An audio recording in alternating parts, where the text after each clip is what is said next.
anil yang gavenawa iriko averina indray lai tony omaly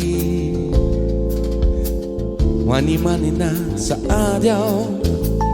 tony efa ela be ilay angano mamintsika ro omaly tsy foky solo nafandio lay fofonao lay anitrao nanarakay nanenikay ariry koko rasitrakao arinoko fatinao averintsykindray anio ilay omaly amiratrindray ny vitranoko hitay nianitrao lay fandrina fona teo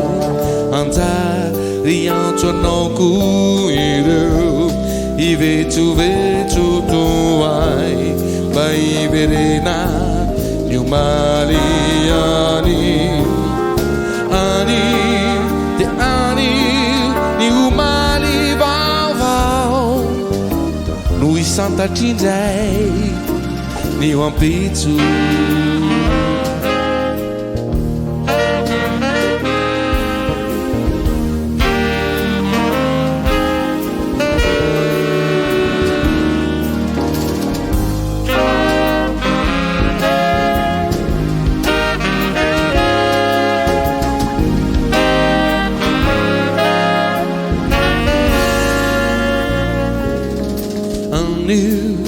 de anio iantsoantsoanao ao